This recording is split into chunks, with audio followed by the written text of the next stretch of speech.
Welcome to Real Talk Baseball. I am Will Power, your resident fantasy baseball analyst and host. Today we're going to go over the two-star pitchers for next week, this weekend's weekend streamers, and who is this Elly De La Cruz guy? Let's do a little dive into him. All coming up on Real Talk Fantasy Baseball.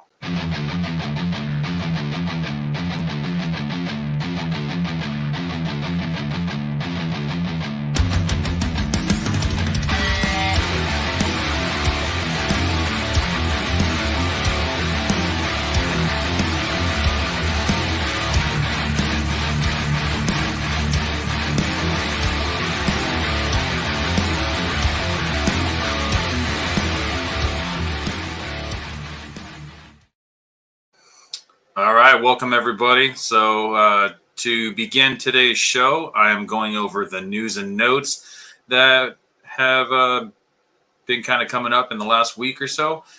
So Julio Urias threw a 15 bullpen session on Tuesday, and the next step is to throw off a mound, which is supposed to happen tomorrow, Saturday. He should start a rehab assignment next week and be back in the Dodgers rotation in about 2 weeks. And the Dodgers could really use that help after sending Gavin Stone back down to AAA after a couple clunkers. Jacob deGrom threw a bullpen session on Wednesday, and after trainers saw how that went, they are supposed to be making a decision on when his rehab assignments will start to come. Brandon Woodruff has started a throwing program, but will probably not return to the Brewers rotation until after the All-Star break. Cedric Mullins, this was a big hit for myself and a lot of fantasy owners. Cedric Mullins hits the 15-day IL with a groin strain. There are a few outfield replacements that we can talk about real quick that are not owned universally. The first one that I definitely want to talk about is Jordan Walker. He is a top prospect in the St. Louis Cardinals organization, third base and outfield eligibility. He was off to a really hot start on the beginning of the season. He made the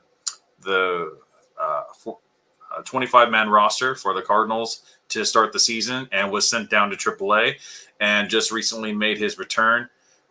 So before making his return, he batted .274 with 2 home runs, but that .274 is a little misleading because in the beginning of the season he was batting closer to .400, and the last couple weeks that he was in the majors still, he wasn't hitting the ball, so it brought down his batting average pretty significantly down to a .274, 718 OPS. So the general thought process from the Cardinals was that he just wasn't hitting the ball in the air enough, and he got sent down to the minors to try to work on some things and try to put the ball in the air a little bit more, get that launch angle up. And apparently he said that he's just kind of given up on that, on trying to figure out how to do that. But he is a top prospect in all of baseball right now. He is the number one prospect. So I wouldn't put it past anyone that, he's going to be a fantasy relevant player for the rest of the season. And currently in Yahoo, he is 58% rostered. That's up 18% from last week. So people knew he was coming. He did go 0 for 1 today. I'm not sure if that game is over or if he was just a pinch hitter. Probably just a pinch hitter. But yes, if he is available in your leagues, please add him. He is a good one to stash until he finally gets on that hot streak. Another player that we can talk about with outfield eligibility is Josh Naylor. Josh Naylor's expected stats are actually very, very good. And before he had that catastrophic injury a couple of years ago, he broke or dislocated his ankle. It was pretty bad. If you haven't seen the video, go ahead and try to look for that and watch it. But last few games, he's looking really good. On yesterday, he wasn't in the lineup. He had some wrist soreness, but on the 31st, a couple days ago, he went 4 for 5 with a home run, had 6 RBI and a stolen base. Game before, he went 2 for 3 with a run and 2 RBI. 0 for 4 the game before that, but it seems like he's on a pretty decent little hot streak right now. So that's another one. He also has first base eligibility. So those are a couple that I can recommend to replace for Cedric Mullins. Brian De La Cruz is another one. He's only 48% rostered. Outfielder for the Marlins. Decent plate discipline. He's batting .295 with an .804 OPS. And with that roster percentage, I'm assuming it's going to skyrocket pretty soon. So get out on your waiver wire and make those ads whenever you get a chance. Let's see. Eduardo Rodriguez hits the 15-day IL with a left index finger pulley rupture, something that I am actually not too familiar with. I tried to look it up a little bit, but it just seems like he just has a lot of pain in his pinky that runs up his hand. Typical time frame for recovery is 6 to 8 weeks. So starting pitcher replacements, that's really hard. Starting pitchers are really hard to come by, especially this season. So good luck with that. No, just kidding. If you guys have any questions in particular about any pitching replacements or if you definitely don't want to drop Eduardo Rodriguez, if you have an IL spot, you definitely want to stash him away and possibly drop someone else if you don't want someone just kind of hanging around on your bench. Next, we have Brewer shortstop Willie Adames was hit in the head with a foul ball off of teammate Brian Anderson. He will be reevaluated at the end of this week, so hopefully he'll be back in the lineups sometime this weekend. Aaron Savali returns from the IL on Friday to face the Twins today, and his first matchup back since early April. Are we starting or sitting? Aaron Savali, he's been fantasy relevant in the past, but I don't like starting non-ace pitchers after a lengthy absence. And since he's been out for a couple months, I wouldn't necessarily put him into my lineup right away. Jorge Polanco should return soon, as he was recently seen running the bases after hitting the IL with a hamstring injury. And Jorge Polanco, the second baseman for the Twins, means that they had to get rid of someone from their 25-man roster. So it looks like Edouard Julien, the prospect in the Twins organization, has been sent back down to AAA. After Aaron Hicks signed a 7-year, $70 million contract with the Yankees, he was DFA'd and was just signed by the Orioles. What does this do for his fantasy value? I don't think it really does much for his fantasy value. If anything, it downgrades it a little bit. He'll probably be playing every day, at least until Cedric Mullins comes back from the groin strain injury list. Aaron Hicks was, I believe, 31 when he got that contract from the Yankees. So he is a little bit on the older side. I don't think that he can handle center field the way that Cedric Mullins was. But he will be playing a lot. Most likely he'll be playing every day, but it'll be a combination of outfield and DH. In 5 outfielder leagues or 15 teams or deeper, he's definitely one that I would like to pick up. When players get DFA'd by a team and then end up signing with another team, a lot of times all they need is just a change of scenery to kind of get their mojo going a little bit. Royals DFA'd Hunter Dozier after he signed a 4-year, $25 million contract in 2021, only a couple years ago. So apparently he wasn't worth that $25 million. Padres signed Gary Sanchez, and he's already hit 2 home runs in the past 3 games with the Pods. Luke Voigt has been DFA'd by the Brewers after the former slugger batted .221 with 0 home runs this season. In 2020, if you guys remember, he was actually the league leader in home runs in the shortened 2020 season. So it's really surprising to see 0 home runs from Luke Voigt, especially batting in Milwaukee. Manny Machado was reinstated from the IL today, so make sure you get him in your lineups. Reds third base prospect Elly De La Cruz has been completely crushing the ball in AAA this month, batting .347 with 10 home runs. If he is available in any of your leagues, go out and add this man now. If he's going to take up a bench spot for the next week or 2 or however long it takes for the Reds to smarten up and finally bring this man up, it does not matter. This guy is a potential game changer. He possibly has some Rookie of the Year pedigree. And he's just a beast of a man. He stands at 6'5". A lot of people have Compared him to O'Neal Cruz from the Pirates, who about a month ago slid into home and ended up breaking his ankle. But yeah, third base prospect, Elly De La Cruz. If he is available in your league, add him now. Let's see. I actually have a little bit of notes on that. So, Elly De La Cruz, here we go. Currently the number 4 prospect in all of baseball. He has shortstop and third base eligibility. Fellow Reds prospect Matt McLain has been brought up to the majors a couple weeks ago, who's batting .354 with a .940 OPS, 2 home runs and 1 stolen base in 65 bats since his call-up. He has shortstop eligibility.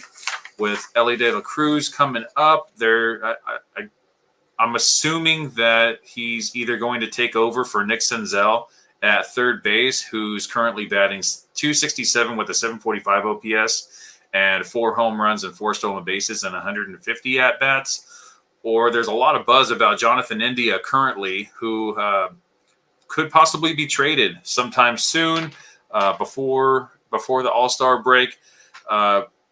Jonathan India is a former Rookie of the Year. He's currently batting .277 with a .781 OPS and 5 home runs and 8 stolen bases this season. So whatever the Reds decide to do, it looks like Elly De La Cruz is on his way to the majors. In the minors in his professional career, he has kind of skyrocketed through each division of the minors. Started in low A, worked his way up to double A, and worked his way up to triple A this season. And currently, batting against triple A pitchers, he's just crushing the ball. So I wouldn't doubt very much that if he does make it up to the majors soon, that would stop. Especially in the division like the National League Central, where there is not really a lot of good pitching, and hitting in the second best ballpark in the majors for hitters. I think Elly De La Cruz is someone that could be a potential game changer for you. So make sure you get Elly De La Cruz in your lineups today if you can. Let's see. Twins prospect Edouard Julien has been sent back down to AAA after batting only .200 with 2 home runs and 42 plate appearances this May. That's it for the news and notes. Oh, let's see.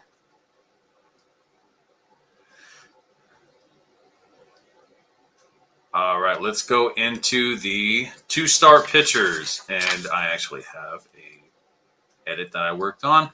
2-star pitchers for next week. We have Braxton Garrett versus the Royals and the Chicago White Sox, and Alex Faedo at Philly and versus the Diamondbacks. And let me get rid of this little 2-star pitchers banner so you can see the leftovers, my 2 favorites after Braxton Garrett and Alex Faedo. If those 2 are not available, you can go after Zach Greinke or Tommy Henry. Now, first talking about Braxton Garrett.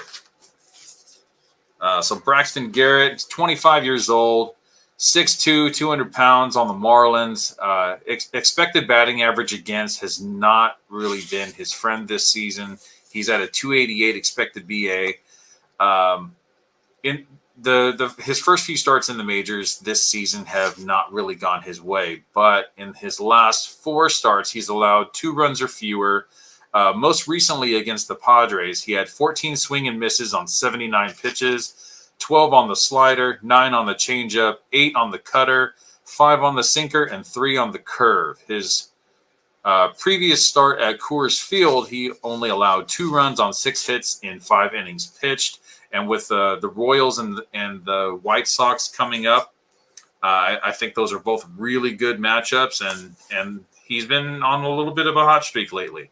Alex Faedo of the Detroit Tigers he's at Philadelphia and versus the Diamondbacks. He's 27 years old. He's a big dude, 6'5", 225. Rookie last year, which was a little surprising because he is a little bit on the older side.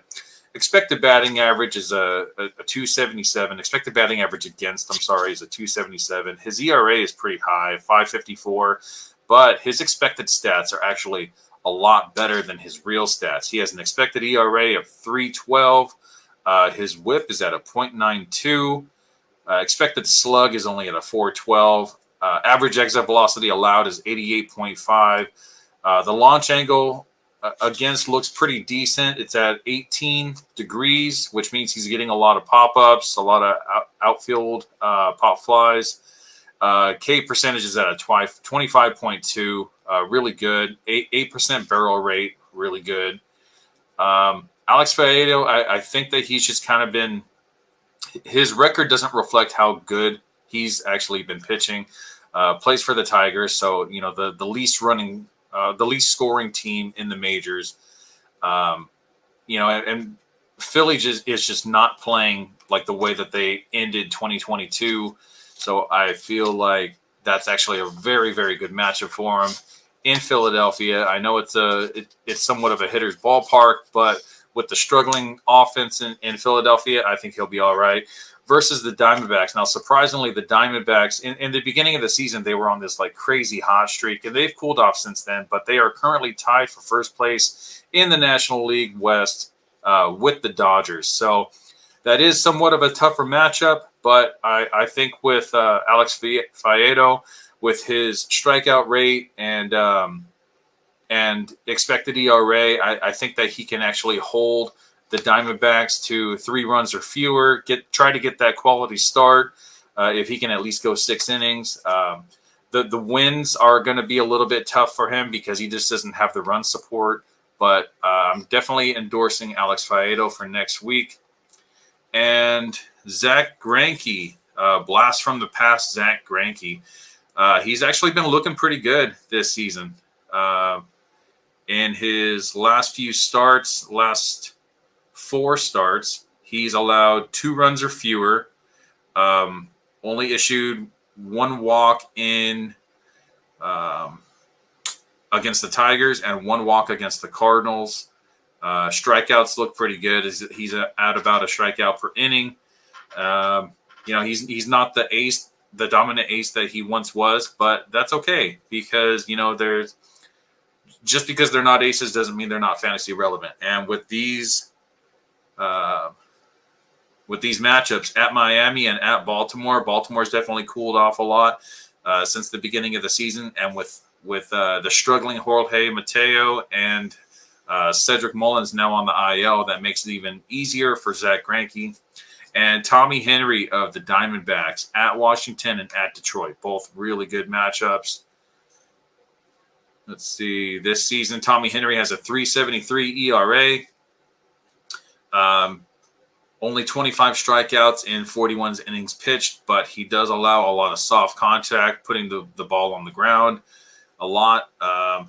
Has only allowed 2 runs or fewer in the last 3 starts. Had a shortened start against the Red Sox on the 27th. Don't know why he got pulled early. He allowed 4 runs against Oakland back on 5/16, but since then he's been looking really good. About a strikeout per inning and good matchups. So Tommy Henry, that'll be like the leftovers if Alex Faedo and Braxton Garrett are not available. Thanks, Mom. Thanks for the birthday wish. I appreciate you. And yes, I'm doing this podcast on my birthday because I love to talk about baseball. I love to talk about fantasy baseball. So I appreciate that, Mom. You're the best. Let's see.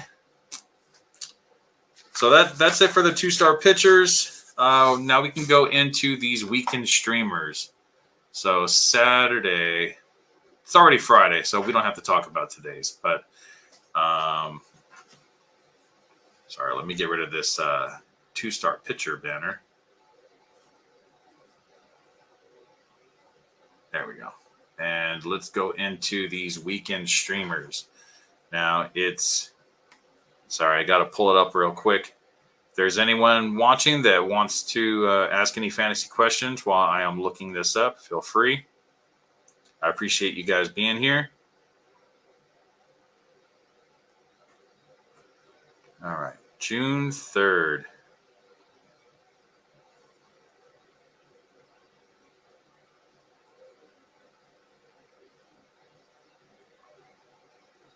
Okay. Patrick Sandoval at Houston. No, thank you. Andrew Heaney versus Seattle. Andrew Heaney has been looking amazing in his last few starts. He had most recent start at Baltimore, only allowed 4 hits, 1 earned run, 1 walk, only 3 strikeouts in 7 innings pitched. But in a points league, he had 22 points. He went deep into this game, which is very Andrew Heaney-like. So versus Seattle, who's not really doing the greatest right now. I know they have Julio Rodriguez, who's been struggling lately, and the offense just hasn't been there. So yes, go ahead and start Andrew Heaney. Yuri Perez of the Marlins actually has a really good matchup against Oakland, the team with the second fewest runs scored. So, yes, go ahead and start Yuri Perez. Mackenzie Gore versus Philadelphia, yes. Logan Allen at Minnesota, yes. Logan Allen's been looking pretty good. Graham Ashcraft versus Milwaukee. I am going to say no on Graham Ashcraft. He looked pretty decent in the beginning of the season, had some prospect pedigree, some hype about him, but he just hasn't panned out. Mike Lorenzen at the White Sox. I really like this matchup. I think Michael Lorenzen will actually do very well against the Chicago White Sox and probably rack up the strikeouts. They are the swingingest team in baseball, and he does have some swing and miss stuff. So look for Mike Lorenzen to probably go about 6 or 7 innings, more likely 6 innings with about 8 or 9 Ks. Tyler McGill versus Toronto. Tyler McGill just hasn't panned out this season either, so I'm going to say no against Toronto. Tanner Houck. I do like Tanner Houck from Boston, but versus Tampa Bay. Tampa Bay, it has the most runs scored this season, and they're just a phenomenal baseball team in 2023. So I'm going to say no to Tanner Houck. Kyle Bradish at San Francisco. San Francisco's struggling, so I'm definitely going to endorse Kyle Bradish. Marco Gonzalez was supposed to start against Texas, but he has a day-to-day symbol next to his name now, so it looks like there's something wrong with his forearm. He's going to have his Saturday start skipped. And, he's not really too owned. It looks like in ESPN he's only 5% owned. So most likely he's not on your rosters currently. And, just steer clear from him. He's probably going to hit the IL pretty soon. And that's it for Saturday. All right, going into Sundays, June 4th. Tristan McKenzie is making his 2023 debut. He's a little bit more than 70% rostered, so he shouldn't be on this list. But, if he is available in your leagues, this is the type of pitcher that you can actually keep in your lineup for the rest of the season. He's probably not going to have the best start coming back from injury. He's been out for a very long time, so it's hard to trust in his first start. But definitely down the stretch, he's going to be good for you. Kodai Senga had his best start of the season recently against the Phillies. Only 1 hit allowed and 9 strikeouts, no walks, no earned runs. I think it's a little bit misleading. I don't think he's that good. His control has not really been the best this season. And he has been walking a lot of batters. And Phillies have actually been striking out a lot, and they haven't been the greatest offense lately, especially with a struggling Trey Turner. And I believe Alec Bohm just hit the IL. So let's see. Bryce Miller at Texas. He struggled against the Yankees in his most recent start. He only went 4.2 innings, allowed 11 hits and 8 earned runs, but he was doing really good before that. So against the Rangers, I know the Rangers have been scoring a lot of runs lately. It's in Texas. I'm still going to say start him. I like Bryce Miller. That one clunker that he had against the Yankees is the only one in the past few starts. So I'm going to trust him for Sunday's start. Tyler Wells at San Francisco, currently 58% owned.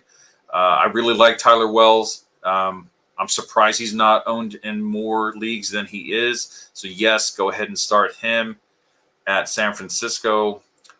Brady Singer versus Colorado. This game's in KC. If you're desperate, go ahead and add Brady Singer if no other pitchers that I've talked about before him are available. But I'm trying to, stay clear of Brady Singer if possible. But if you're desperate, like I said, he's fine against a struggling Colorado team. It's not in Colorado, so shouldn't be too bad.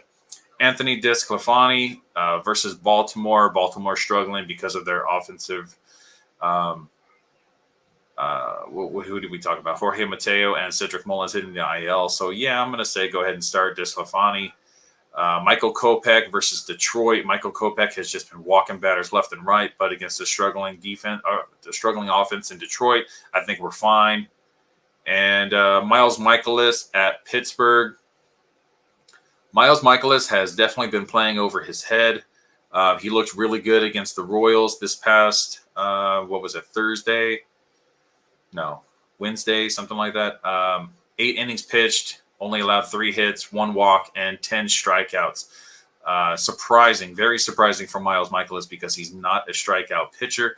So against the Pirates, at the Pirates, Pirates have been struggling lately. So, yeah, I'm going to go ahead and say start Miles Mikolas. Taj Bradley, one of my favorites, one of my favorite rookie pitchers this season. Tampa Bay does an amazing job developing their pitching staff at Boston. I know Boston is just that they're kind of taking a page out of the Rays playbook, and they're playing a lot of small ball. They're running, they're bunting runners over and just moving base to base. So they've been pretty decent in that aspect. They don't really have a lot of power hitters other than Rafael Devers. So small ball is definitely the way to go for that type of team. So, yes, I'm going to say Taj Bradley at Boston. Go ahead and start him. Ranger Suarez at Washington. Good matchup. Ranger Suarez just hasn't had that wow start yet, and maybe he's due. So he was most recently at the Mets, 6.2 innings, 5 hits allowed, 2 earned runs, 2 walks, and 4 strikeouts. Pretty decent, but again, that was against a struggling Mets offense. The Nationals aren't any better than the Mets. So, yeah, go ahead and start Ranger Suarez. Yusei Kikuchi versus the Mets. No, thank you. I don't want any part of Yusei Kikuchi. Domingo Germán versus the Dodgers at the Dodgers, actually. I'm going to say no. I haven't really seen anything from Domingo Germán to actually be able to endorse, starting him against a big offensive team like the Dodgers. Most recently, he was at Seattle, allowed 7 hits, 4 earned runs, and 3 walks, and 4 strikeouts in 6.1 innings. So, against a struggling Seattle offense, he's probably going to get rocked by the Dodgers. Kyle Freeland at KC. So Kyle Freeland has actually been pitching better at Coors than he has away.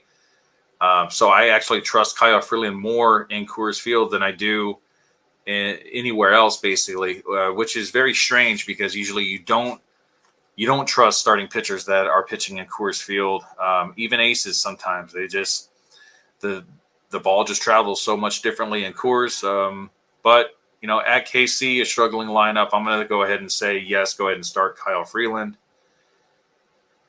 Brian Bello versus Tampa Bay. No, thank you. I do like Brian Bello, but versus Tampa Bay, no, I'm good. JP France versus the Angels. I really like JP France. I feel like he is going to be a main fixture in the starting rotation for the Houston Astros. Looked okay. Recently had a little bit of trouble versus Minnesota. 3 walks, 4 earned runs, and 7 hits, but he did have 8 strikeouts and a lot of swings and misses. And against the Angels, I know the Angels don't have the best lineup, but they do have Trout and Ohtani that could possibly, brick the game wide open. So I'm going to say no on JP France. Ben Lively versus Milwaukee. I really like Ben Lively. The problem with Ben Lively is that his home ballpark is the second best hitter's ballpark in Major League Baseball, but he does have a 1.99 ERA with a 3-2 record, a .93 WHIP. I wish he was a little bit more available in my leagues, even though his overall roster percentage is only at 6.4%. I do really like Ben Lively, even for rest of season. So if he is available, go ahead and pick him up. If you have any other starting pitchers that you have either lost or are thinking about dropping, I know that a lot of people are kind of fed up with Alek Manoah, Lance Lynn. Ben Lively could very possibly be a good replacement option for either one of those guys if you don't trust Manoah or Lance Lynn anymore. Rich Hill versus the Cardinals. No, thank you. Matthew Boyd at the White Sox. I like Matthew Boyd. He currently has a very inflated ERA of 5.96, but against the struggling White Sox, they have a lot of injuries. I believe Eloy Jimenez just got injured again, so he's not going to be in the lineup. I'm going to go ahead and say yes. Go ahead and start Matthew Boyd at the White Sox on Sunday. And that's it for the weekend streamers. And that's actually it for the entire show. We actually got through everything pretty quickly. We are currently at 31 minutes and 30 seconds. Let's see. Julia Octa, thank you for the comment. Let's go. Yes, let's go. Baseball. All right, so that's basically it. Sorry that Javi couldn't make it to the show. He had a previous commitment that he wasn't able to make it tonight. Before I get off, I just want to remind everyone to make sure you like this video and subscribe to our channel, please. And if you really liked it, if you wouldn't mind sharing it to your Facebook or Instagram or whatever social media platforms that you guys use the most. So this is Will Power for Real Talk Fantasy Baseball. And if you guys have any questions, you can comment on this video. You can message us on Instagram, search Real Talk Baseball. You can email us at realtalkbaseball@yahoo.com. And thank you for joining us. This is Will Power for Real Talk Baseball, signing out.